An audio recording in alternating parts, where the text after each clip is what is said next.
There you go. All right. As people pour in, we'll go through most of it. If you're in here, like, subscribe, comment to the channel, the usual stuff.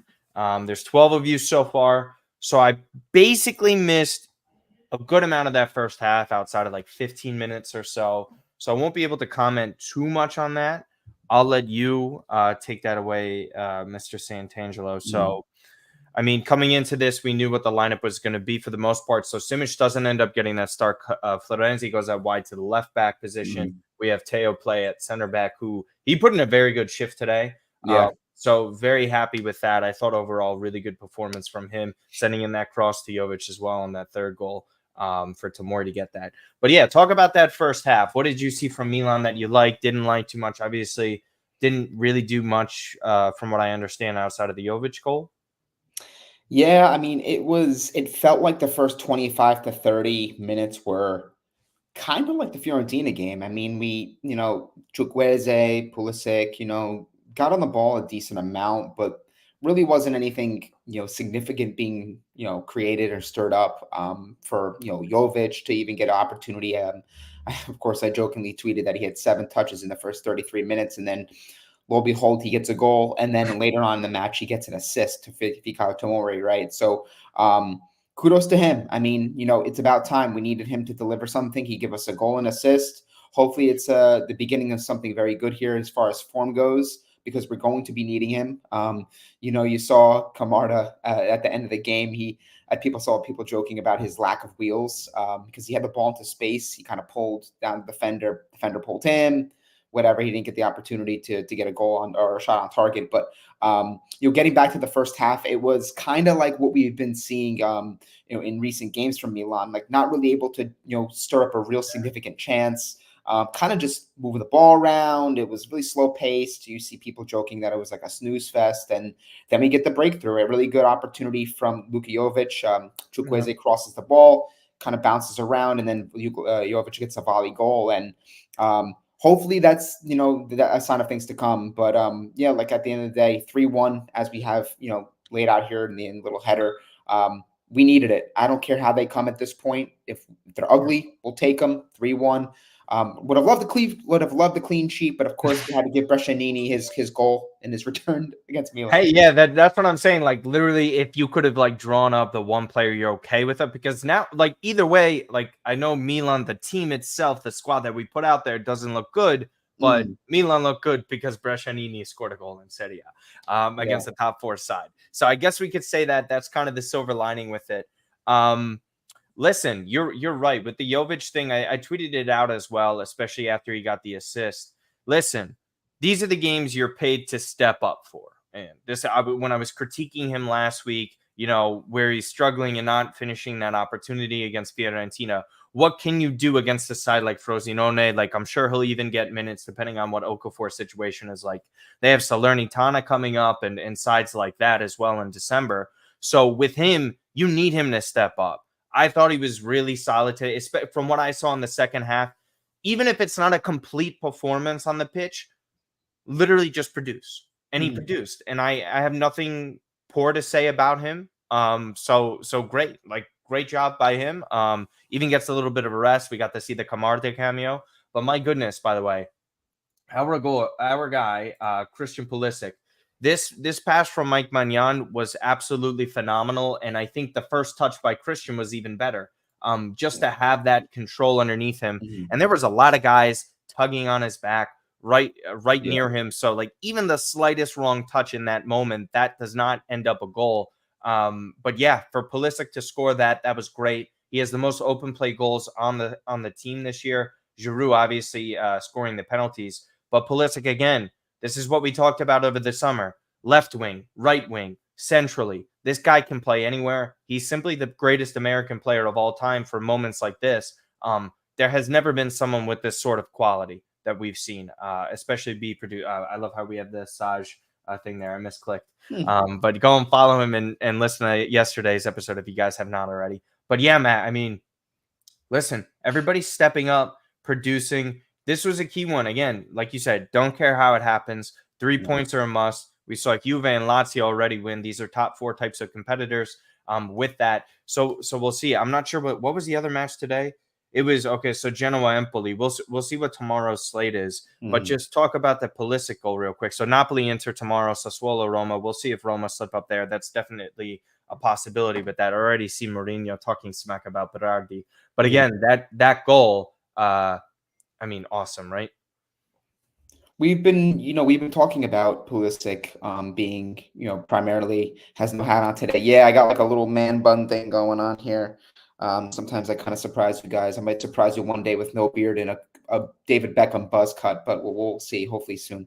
But getting back to the Pulisic performance, him playing on the left side, he's been getting that opportunity because of obviously Rafael Leao being injured. And look, we don't want Pulisic playing on the left because that means that Rafael Leao's out. Rafael Leao is out injured or he's unavailable, which is obviously, a lesser Milan when we don't have him on the pitch. But we have the luxury of being able to put him in his optimal position on the left side. And I think in those instances where he is on the left side, I feel like there's a little more comfort, yes, but the involvement there, because I feel like he's able to get that ball swung to the left side. He's trying to cut in. He's willing to take guys on. And, as the first half was going, I was like, all right, he really is showing that desire to get involved here, to create something. And that goal, Mike Maignan kind of lulls you to sleep and then hoofs an absolute bomb up the pitch. And I think you kind of nailed it on the head. Like that wasn't, the first touch was amazing, but to do that in traffic with defenders latched onto you and then defend them off and to, evade the keeper and then still finish that. That's a tough finish to make, in the top part of the goal. So, I mean, that's indicative of, I think, the comfort that we've seen from Christian Pulisic in the first, dozen or so games that he's played with Milan in the league where, look, 5 goals, he has the assists. He's had these singular moments of really good quality goals. It's not just tap-ins. It's not penalties. Nothing taken away from Giroud.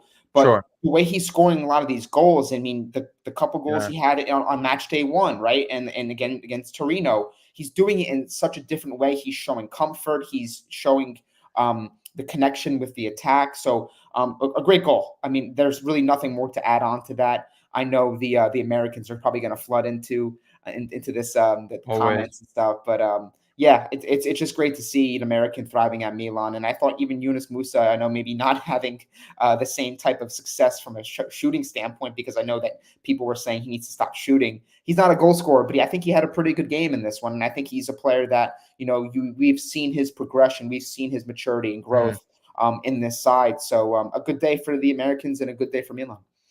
Yeah. Again, we always get the Americans photo here. That's why we titled the video "Christian Pulisic scores versus Frosinone" to get you guys on in. Because who knows how many of you follow a lot of English-speaking Milan content.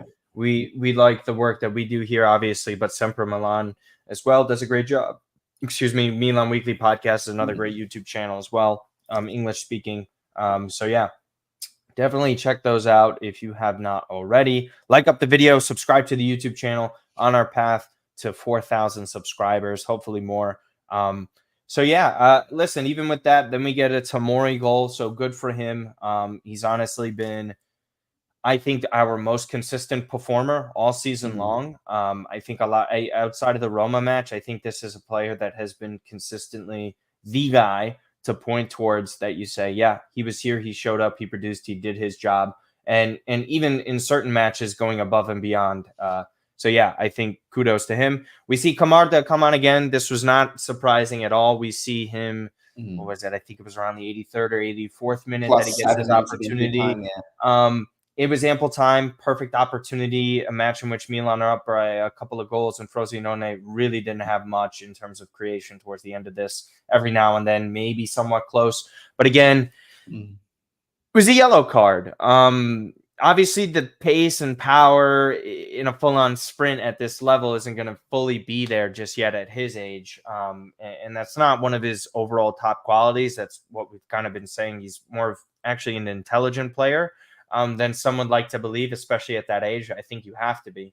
I mean, Camarda, listen, that was the one opportunity. Unfortunately, he didn't get the. I think if I think if he was a little bit further ahead and that tug has happened on that jersey there, then they Mhm. call it. I still think it should have been called anyways.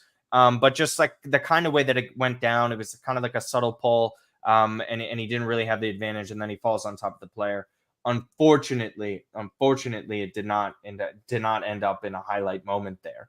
But just to kind of talk about that, is that what we see from Camarda until sometime in the spring? Because I have a feeling that's what's going to happen here. Maybe first team training sessions at times.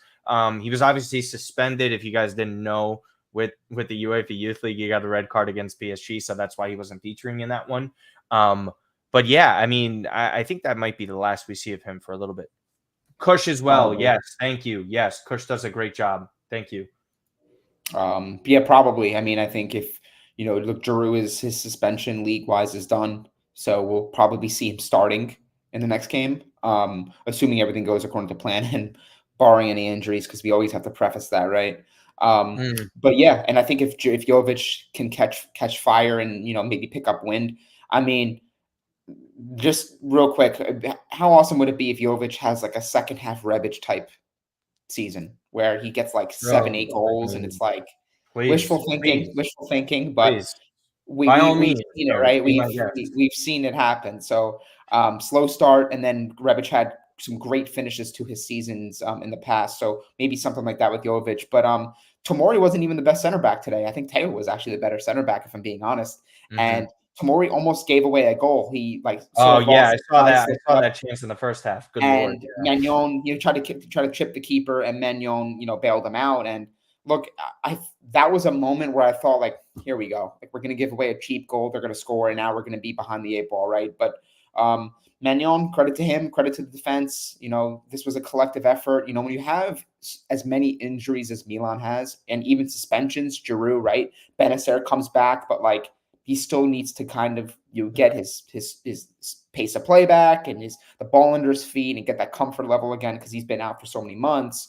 You really need all hands on deck, and you need contributions from unlikely individuals. And again, Jovic, goal and assist, Fikayo Tomori getting a goal, right? But then you also see us creating a goal from nothing from Mike Magnon, but also on the set piece, short corners. We've never had a short corner work ever. I know that wasn't like a short corner because he passed it more to Teo like at the corner of the box. Yeah, But that yeah, was I a get it. really well worked routine there. Teo crosses it in, Jovic heads it back to Tomori, and he gets on the end of it. So sometimes you need to be getting goals from different types of formulas, and I think that's kind of what we saw with Milan today.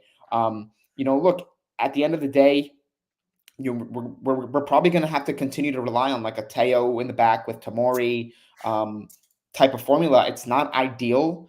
You obviously saw Right. Teo try to like shift forward, and many times he was bombing forward because he is so wired to be that type of progressive player. But then I was like, hey, get back there, and he was like Yeah, backtracking. So yeah.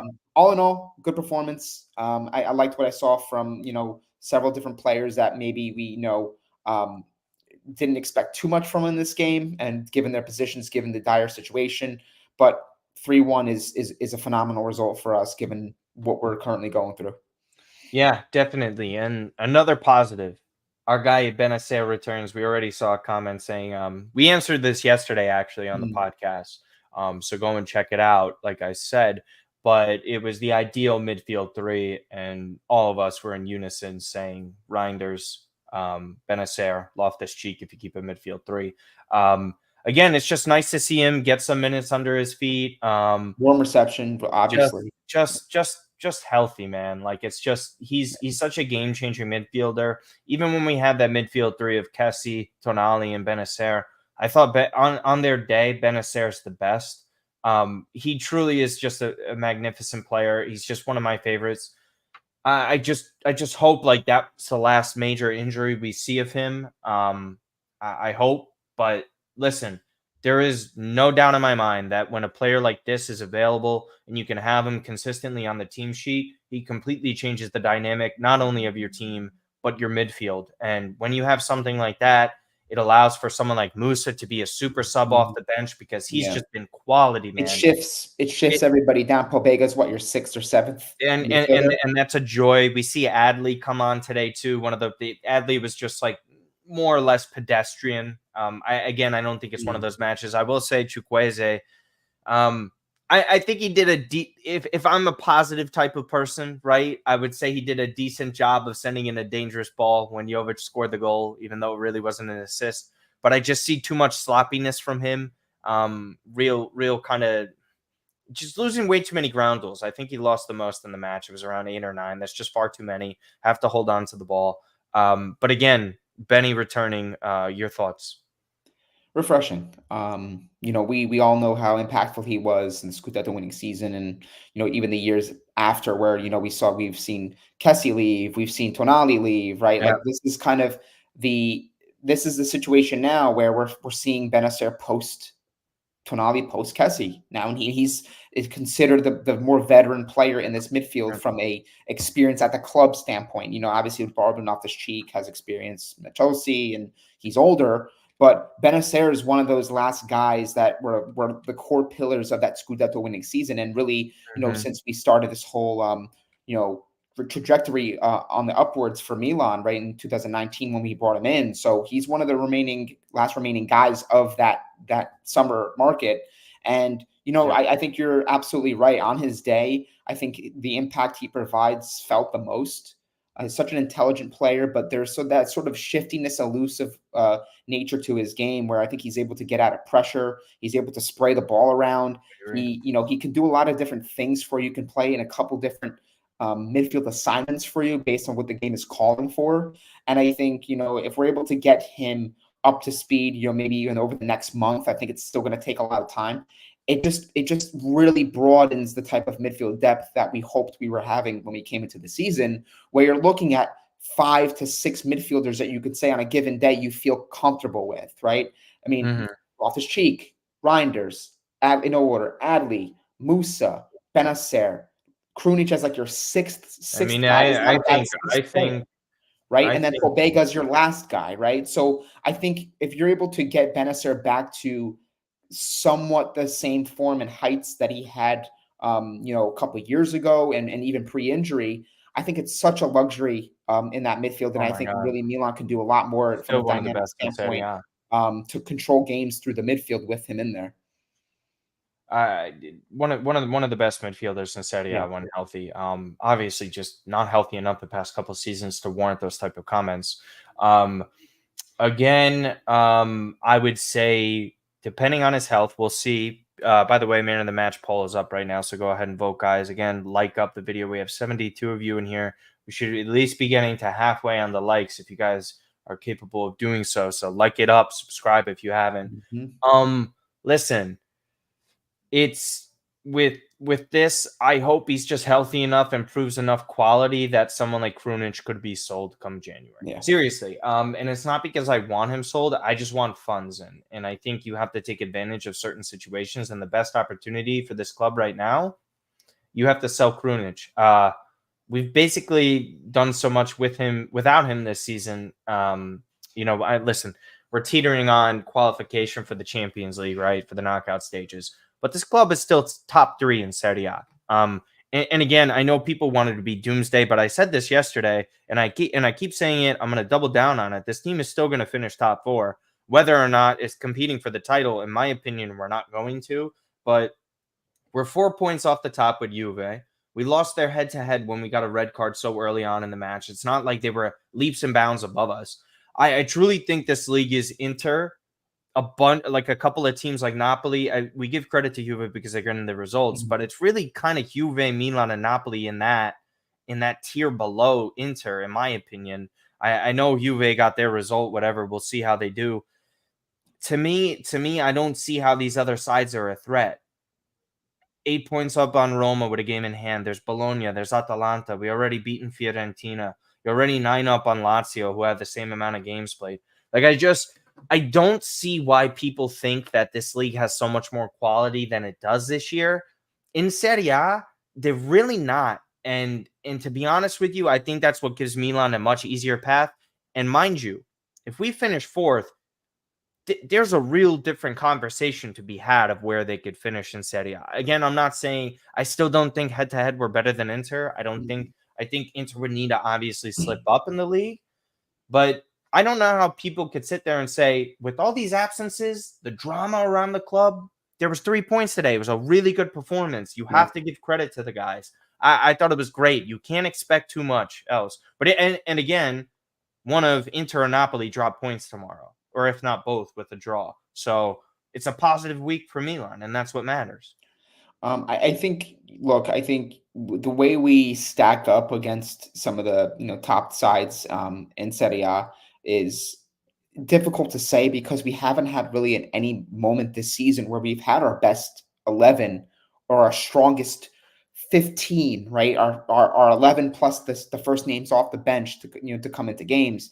I feel like we never really had a consistent, you know, era and period this year where we can say we've been healthy enough for 4 or 5 game stretch and we can really show you what we can do at full health and full strength. And I think that could be something that, if I'm kind of projecting in more so down the line towards the end of the season, could be one of those like what could have been this season had we been healthy or maybe not healthy fully, because I think that's asking a lot when we have as many games as It's we never do. gonna happen, bro. It's never going to happen. But if we were healthier, where we could be now, but also where we could be, 25 games and 30 games and obviously 38 at the end of the season, I think that's ultimately what's going to come down to this, because I think on our day, I think we're a pretty solid team. I think and would agree with you that Inter are probably the class of this league. I think you see them in the Champions League. I mean, being down 3-0 to Benfica and With your just B having the team. resolve and mentality to come back and get something from that game where you clearly in a match don't have it, from a performance standpoint, but you're somehow able to stay in enough to get a draw. And then they obviously, progress to the knockout round. So did Lazio. Like, I think it takes a lot of mentally, and also think it takes a lot from the coach to have his players stick into a game like that. I think it speaks volumes to where Inter are at and what type of team they are when it comes to, them being, in my view, the favorites for the Scudetto. And even Juventus in the match that we didn't have our best, we were playing down a guy for a large part of that match. It took a deflected goal by Locatelli for them to beat us, and I think we were controlling that game. So I think really you can make the argument that if we're healthy, we're playing with anybody. Inter aside, because they always have our number if we're talking head to head. Yeah, I But I know. think over a long season, if we were healthy, do you think we would have a chance at a title? I think it's possible. I'm not saying it's a guarantee, but I think the way the season, the way the nature of this campaign has gone so far is we never been really able to see what our best out there on the pitch is against, some of these other opponents. And I think it's, it just makes it that much more frustrating when you see the injuries we've had. Yeah, I agree with you. Some people like mocking the amount of supporters that showed up this week. I think there's just so many overall lingering issues that have existed for quite some time that fans are fed up for it. So to say that the supporter group and the fans are lacking because the team is still third, like, that's ridiculous to me, because it's about standards, and standards of the club right now are not being met on a consistent basis. And when you're charging money for people in a very difficult economic time, why do you think they don't show up? Why do you think that happens? Okay. And especially in a match against Frosinone, like, this isn't like they were just selling out against Dortmund, guys. Like, and it's no one in this chat that has done this. It's just stuff that I see. Like, I think people just make such ignorant comments and want to speak on the fan base when the large majority of this fan base was there in the darkest of periods. So I think people like that should keep their mouth shut. So, not too much to wrap up from there. I think we could look ahead to the overall schedule once again with this. Again, very happy with the result. We did not see Simic come on. We saw Chaka Traore come on today again. So he gets 2 consecutive matches. I heard he looked pretty decent in the match against Dortmund. Again, wasn't really What does able that to say watch. about Luca Romero, though? What it says about Luca Romero is what we all kind of knew, and what I wanted It was a flyer, free transfer. was a loan. Like, you got to loan, like, player develop. He's still so young that you have to loan a player like this out. I understand where there's positives of, like, hey, you're with a top flight team. There's talented players in front of you. You can learn a lot from them. But the reality is, there's no guys at that substitute for actual game time. And I think you even saw this with Suso, right? Suso went on loan to Genoa. Correct. Yeah. right? He went on loan to Genoa. We brought him PBT. in from Liverpool. That was one of Galliani's like last like silky smooth, suave type free transfer moves when you know Galliani was still the CEO director and pulling the strings on the market. Oh, But I yeah. think you're right. Like they brought him in on a free transfer from Lazio. I think there's some quality there. It's obviously very, very raw, not Yeah. quite harnessed yet, not really tapped into too much because he didn't really get a lot of reps at Lazio. And he's basically your third, fourth choice at right wing. I mean, we're in the pecking order of the attack. Like he ain't playing over him. He's probably I the mean, last he's guy even in the attack, moving Musa up closer to goal. right? So like I think it because of injuries, he's probably not going to get loaned out. But I think in the summer, it wouldn't surprise me at all if some team in Serie A like I took him even on think loan or January. I something. think January you got to make a move. But yeah, well, I mean, But listen. you don't know because of injuries. Like Yeah, but you're right. But we had an injury crisis just very recently, and he did I guess he got the minutes against Napoli, I believe it was, but he also committed that foul right yeah, outside the box. It's like yeah, he needs to to play. me again, develop elsewhere. This is where kind of Milan struggle with that kind of stuff. Calcio with Reno Z. Milan still don't impress me, Paisans. Well, listen. I mean, if you're looking for Milan to impress you, I think that's kind of on you. I'm looking for wins at this point. I'm looking for wins at this point, and I'm Yeah, in most conversations. I'm looking for a win. we're talking Anyway. about impressive. Juve's not impressing you, Like, right? No. for how many years have Juve have been winning ugly, quote unquote ugly? And I know Allegri's always pushed back and said like, "Isn't that the job to win the game?" I've never been one of those fans where I want to. If we win a match ugly, I'll have my say. But at the end of the day, I'm gonna lay my head down at night knowing we won the match, and I'm gonna be happy with that. So I think it So just really goes to show you what the type of expectations and standards are. Now I know in comparison, because you said Juve, right? Like Juve were winning and they were running the league and they were winning titles every year. So now it's like, all right, now we want to play some decent football because we know decent football is going to be something that we can present on the more stronger, brighter stages of the Champions League. But if you told me, like Matt, like with all the injuries, with everything happening, good luck seeing liquid champagne football from a couple years ago under Stefano Pioli. You're going to win ugly. You're going to have some fluky goals. I'm going to be like, where do I sign? I'll sign up right yeah, now. right. That's all I want to do is win with this club. Yeah, Vince, this is something I always talk about down the road. It is still always my belief, and I will say this time and time again, that Milan is gonna get sold again within. If the stadium is guaranteed, we see that being built, and that's done. Milan are gonna be sold. Yeah. Yeah. Well, the results don't look pretty. The funny thing is the performances within the Champions League, outside some of the finishing, were pretty good. Yeah. And we've discussed that at length. Outside of the two matches, I would say the majority of the matches that Milan have played in the Champions League so far have not really been bad. It's just results based. It's result, and that's the funny part because it goes into hand of what we're just talking about. The results in Serie A are better despite the performances being weaker. And the Champions League performances are strong and the results are worse. Again, this is no excuse. This side is performing the same exact way that I thought they would.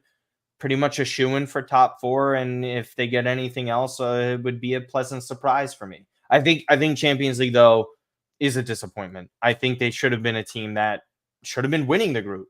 Awful finishing.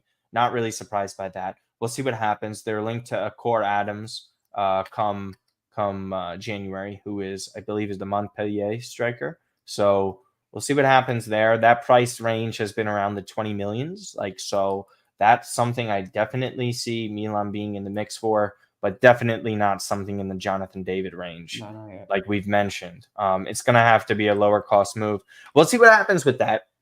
Wrapping up here, we're just 30 minutes in, and that's pretty much what we're going to go for today. Sant'Angelo can't wait to go on his vacation. He finally gets some rest. I finally got my internet back with this. Again, guys, let us know if you guys want some more suggestions. I apologize if I don't always have timestamps on the podcast just yet. I'm trying to figure out how to add that feature in there and save those types of things. But again, there is nothing more to say, but the amount of, support that we're getting is immense. This is still really in its infancy stages. We're going to try and add more to the show as best we can.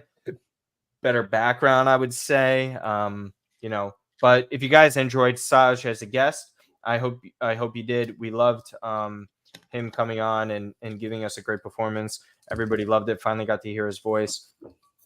Thank you, Rhino Z or Reno. We appreciate you, Diego, Ali Oxenfree. Haven't heard that term in a long time. Anthony, as always. But we'll figure out guests that we want to have on in the coming weeks and the future. Again, podcast recordings are more than likely to be on Fridays. Matt, some possible stuff coming out with Football Italia, and just here I'm going to provide your socials on the bottom for the good people to see if they have not seen that already. Always link in the description as well, guys. Yeah, I'll be putting out some content over the next couple weeks, as Martino mentioned. Have a good amount of time off, and it's nice around this time of the year. So, if you guys know me, I always try to stay busy, and I can't relax, I can't sit still. So there's a good chance I'll be doing some sort of guest podcast with somebody that hasn't reached out to me yet. Me and Martino will continue to do this. We will obviously let you know via socials, but articles to come in the coming weeks for Football Italia, maybe Milan reports, and some Serie A fantasy content that I'll be drumming up as well. I've been pretty decent with that this year. So just keep an eye out for anything that I'm working on Twitter or X, whatever you want to call it these days, at Matt_Santangelo. Yeah. Obviously you can follow me. Martino _ Puccio is the Instagram. Sorry. The Twitter is just the usual Martino Puccio.